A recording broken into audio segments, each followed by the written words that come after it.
everyone, welcome back to Absolutely, a show where I sit around with my buddies and we talk about stuff going on in the world of video games, not video games, movies, TV shows, superhero related. I don't even know where I got that. If you want video games, we have a lot of other projects. I'll link them down below. Anyway, today I want to talk about, is the writer's strike going to be inadvertently helpful? Now, I want to specify what I'm talking about first. I do think the writer's strike is going to be very helpful for the actors, the writers, and the whole situation. I do think that's the goal with this. But does this, because now everything's on hold and hiatus, so we're not even sure which projects are still going to be fully greenlit when we come back. We've been saying for a little while that 17 to 21 movies or shows or whatever happened in Phase 4 was too much. And we've said since the beginning that while I don't mind most of those DC movies, they should stop and reboot. Well, we've hit the superhero fatigue may have unintentionally been given a breather because of the writer's strike. We're looking at potentially up to a year with nothing. Like right now, we have Superman Legacy coming out next year, middle of the year. Will that happen? Who knows at this point? I guess they officially announced that they're pushing back Spider-Man into the Spider-Verse 2. Yep. Or across Spider-Verse 2. Which they needed to do anyway, right. But also it's going to be the result of this. Right. So we are now running out of movies. So we're going to have Blue Beetle. We're going to have Aquaman. Like, we're still going to have stuff too. The Marvels. And then we're going to be dry. And even if the writer's strike is over by the end of the year, they don't go back to work right away. Like, they got to get it all situated and get the stuff greenlit and get people. Well, like, writing is hard. It takes work. You know, It's not like, okay, I'm back to work and here's your like 120-page screenplay. So basically what I'm getting at is this means that our shows are going to slow down. Superhero related shows and movies, and our movies are going to slow down because they're going to start spreading them out to make it work it. And Kraven the Hunter. We forgot that's coming out. Kraven the Hunter got delayed too. Oh, did it officially? Sony announced their official slate, like Ghostbusters, Kraven the Hunter, Spider-Verse. They're all delayed. Okay. They're all pushed back. So what I'm getting at is, does this mean that we're going to unintentionally get a breather in the superhero space, which might be exactly what we needed after Phase 4 and the disaster of the DCEU? Totally, man. Let me tell you what something. Do you Yes. Yeah. I mean, like, we are getting the breather whether we wanted it or whether they wanted to give it to us or not because of this strike.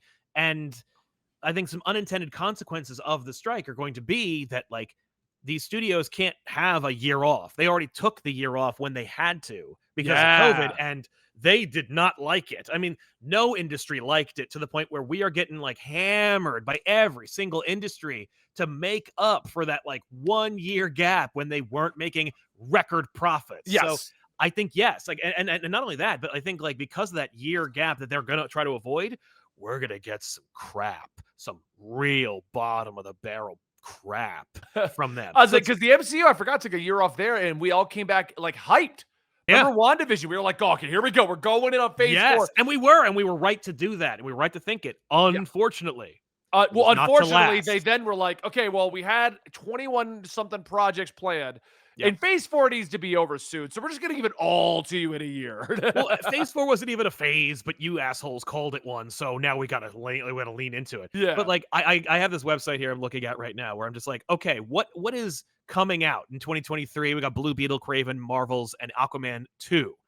Already, Kraven's not in this year. That one was delayed. Blue Beetle coming out with Hell or High Water. Marvel's coming out Hell or High Water, but not an IMAX anymore because every IMAX screen is taken up.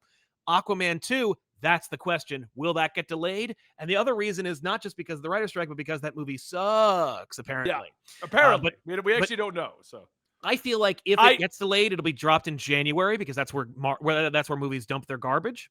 Yeah. But that's a good idea. I want to interrupt real quick right there. Yeah, I do think the reason Blue Beetle and Aquaman are being rushed out is they want to have that gap for Superman Legacy. Yes. If we push back Blue Beetle and Aquaman at this point, we're still saying, like, if we go into next year, it's like, oh, the original DC. No, they just want them done out and just be done with it. Agreed. 100%. Yeah. That's a smart move for them, by the way. I still agree with it. And by the way, Blue Beetle could be great. Yeah, I don't know. From what I hear, Blue Beetle is great. Not like the Flash one where WB is like, no, we're telling you this is as good as Batman. This is going to be the greatest movie ever. Like the actual people are like, no, Blue Beetle's a really good movie. Yeah, so I hope it is, and if it is great, then Blue Beetle is the first start to the new DCU. If it isn't great, it sucked, and it's out. I like that's how they said about Flash. Flash might be in the new we might use Ezra Miller, we might do this, and then like that movie tanked, and they're like, or not, it's not in it. It's not in the universe. None of them. All of them are out. Aquaman 2 is another one where it's like that movie sucks. Yep. But here's some movies that aren't even made yet. Madam Web, which they were filming, I think that was supposed to come out in February. I bet it doesn't. Spider-Verse, The obviously. chat said it already got pushed back. There we go. Delayed. So, Spider-Verse delayed. Deadpool 3 definitely going to be delayed because like, ugh, and that one hurts. Captain America. I heard they finished filming that movie, so that might come out in 2024, but I don't know. Joker 2, remember that one with Lady yep. Gaga and That Thunderbolts. one That hasn't one started obviously yet. is off. I thought they did. They filmed some of Joker 2 at least. Oh, did they? I thought they had. Oh yeah, no, we've Because seen Deadpool set 3 is in photos. filming, but yeah, it's definitely going to get pushed back because you can't. Like that's all about improv. You can't write it. Like if they Yeah. rush that out, it's not going to be as good as we want it to. It be. will not. Deadpool 3 will be the bad Deadpool movie. Yeah. And Thunderbolts, I don't even think they filmed a single frame of animation for that show. So for that movie. So that's that. So that's already like 6 that were supposed to come out in 2024 that are just straight up not. Then there's the Blade movie, which won't even star Mahershala Ali by the end of it because of how many like problems Oh my there are. god, I've never heard of a movie going through so many. Why did you even announce it? It's a freaking vampire movie, folks. Why I don't is know it how hard? hard it is. Like they're like, oh, like, the script was terrible, so we threw that out. Like, why did you announce it before the script was even done? Like, That's what they do, man. I don't Oh. know. It's sick. Fantastic Four, we're not going to see them. We can't even get a Fantastic Four cast off the ground. Superman Legacy and the Batman 2, and that'll be a really complicated, confusing time for DC because it's like, all right, we need to wash the bad taste of movies out of your mouth from the previous universe, which literally came out like a year ago. But here's new Superman. But also here's Batman, and that's in a different universe. Yeah. Also Joker 2, but that's in a different universe from those two universes. You're not so wrong. like, oh my god. And it's like, and all those movies are going to get delayed, and some of them won't. Like I feel like Joker 2 coming out no matter what, and I think that Aquaman 2 coming out no matter what. Movies that are shot and done. Madam Web, they could. Well, they're going to need those movies to bridge profits. Is exactly what they need. So that's going to have to come. That's going to have to come out during the gap. Yeah. Right. So yeah.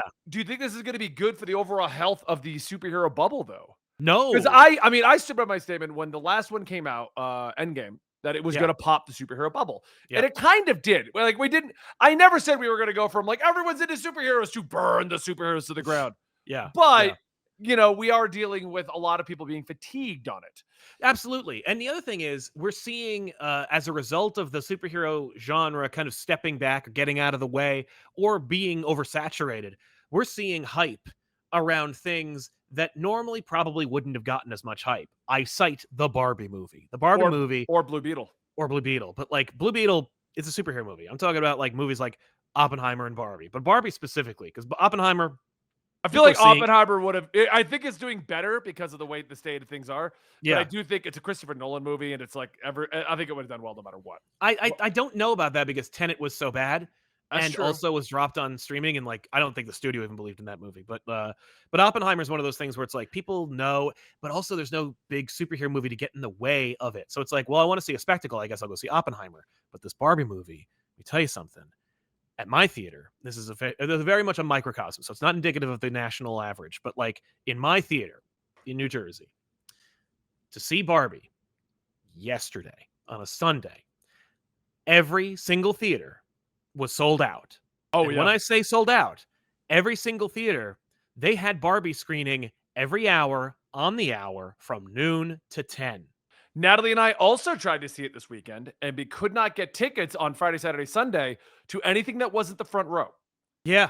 The front row is available, and I'm like, well, we'll just wait to see it. Like, right? I did see it, by the way. We did catch tickets to see Barbie yesterday. Okay. There was a line to get through the ticket terror that went out the door. I hadn't seen that since The Dark Knight. That's so weird. And part of it is they're doing an amazing job with Barbie's marketing. Yes. Like everyone's aware of this Barbie movie. Well, also, the audience, mostly female, which great, good for you.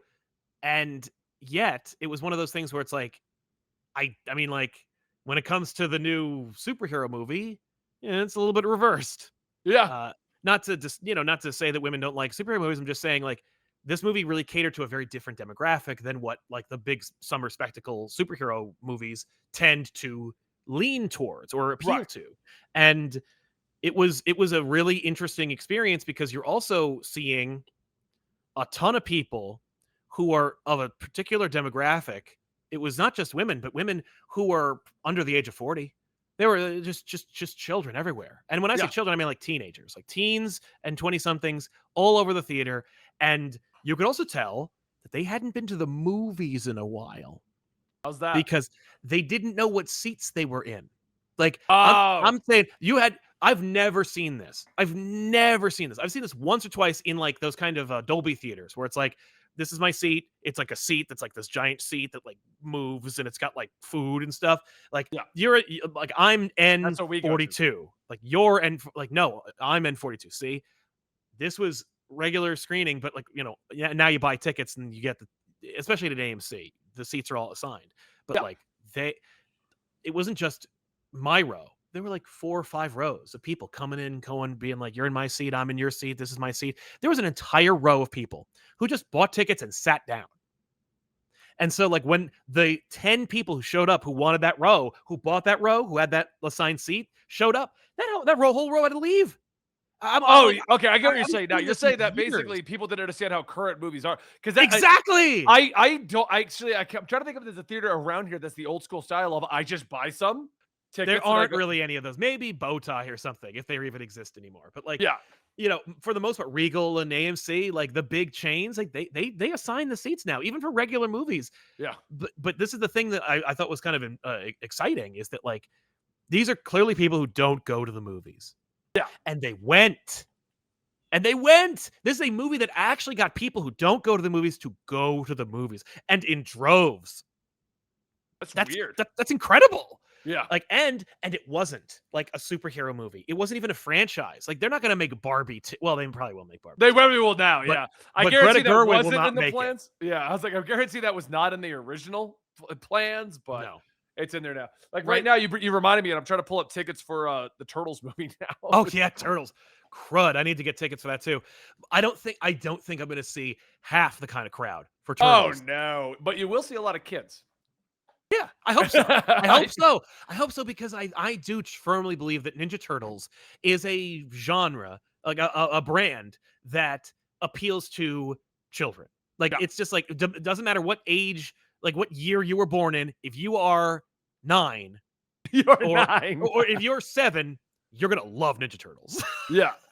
I mean, if you're late 30s, not gonna say, you're Right. gonna love Ninja Turtles. I mean, you already have loved Ninja Turtles, you know? Yeah.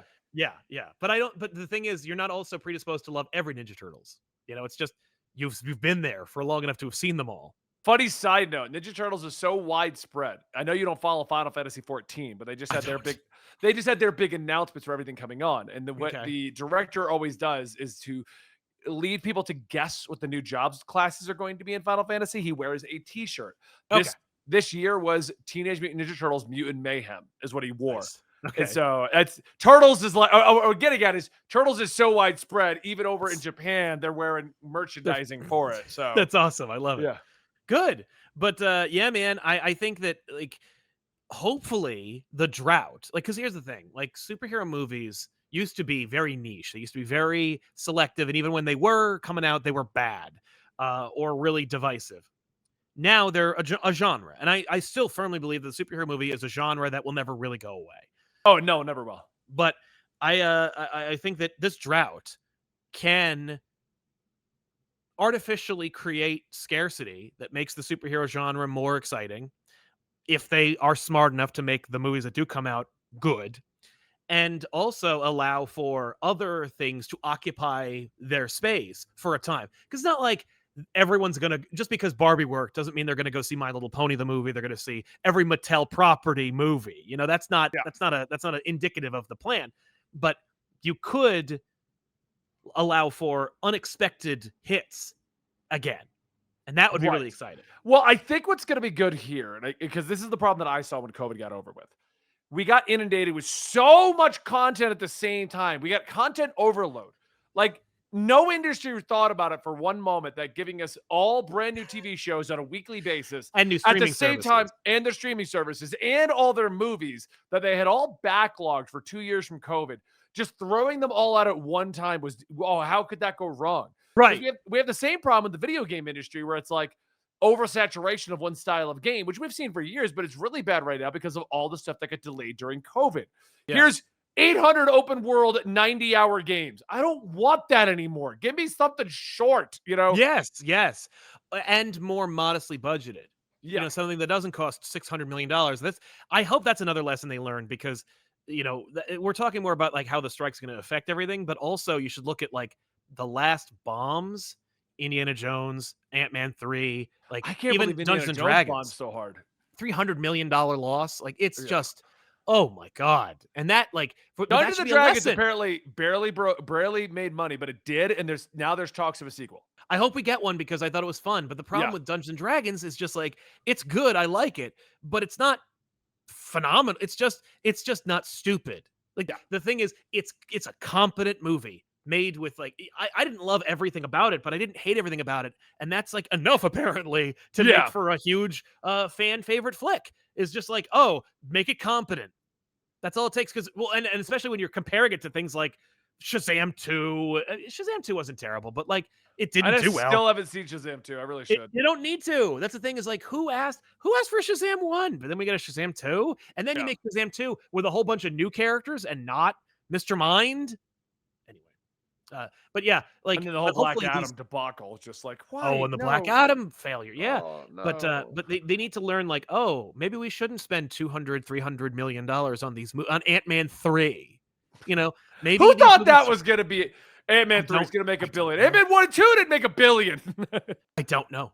I don't know who thought that was a good idea. But we're Like, going to put Kang in it, and it's going to be all CG like Spy Kids. It'll be great. It'll be great. ooh, that'll look really good then.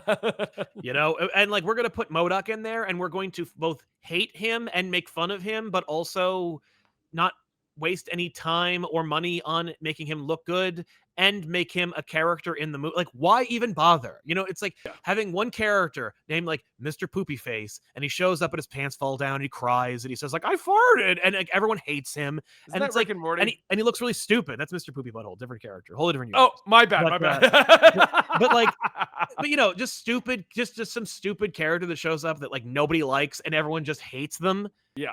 What is the point of this? Like, what is the point of this person being here? I love MODOK, Marvel Comics' answer to that. They're like, fine, we're gonna make MODOK like omnipotent, like Omega level. Like you MODOK has more integrity and character in those comic books than that version, than the Darren version of MODOK ever would. the Hulu Outrageous. version was better than the Darren version. And that's the one, and nobody liked that one. Yeah.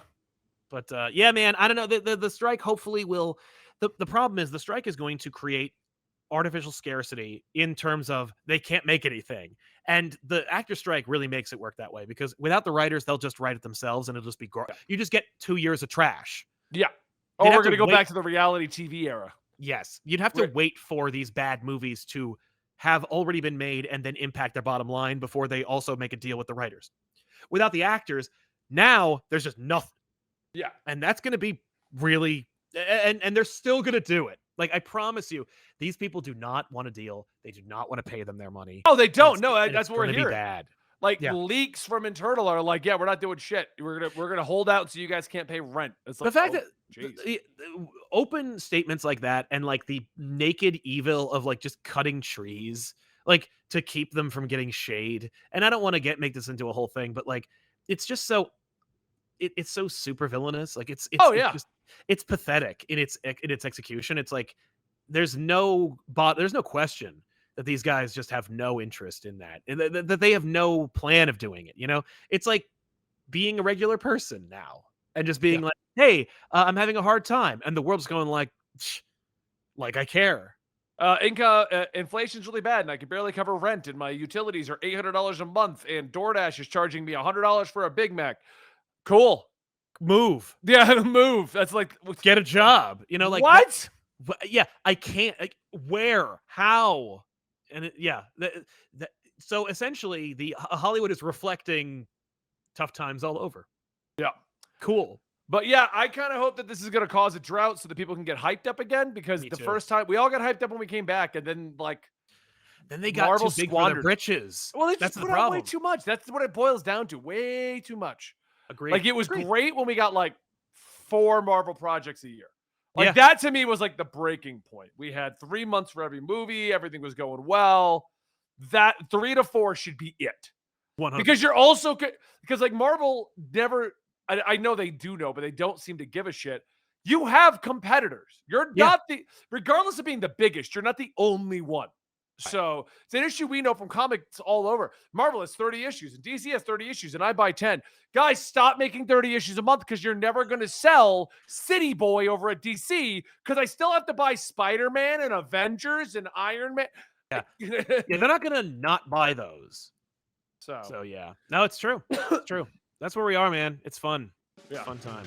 All right. Well, I hope you guys enjoyed today's video. What do you guys think? What is your opinions? Will the drought be good? Will the drought be bad? There's going to be a drought. There's no way around that. That's true. Because the studios are not showing any signs of coming to a conclusion soon. Nope. And on that note, we'll see you guys next time right here at Absolutely. Like, subscribe, hit that notification bell.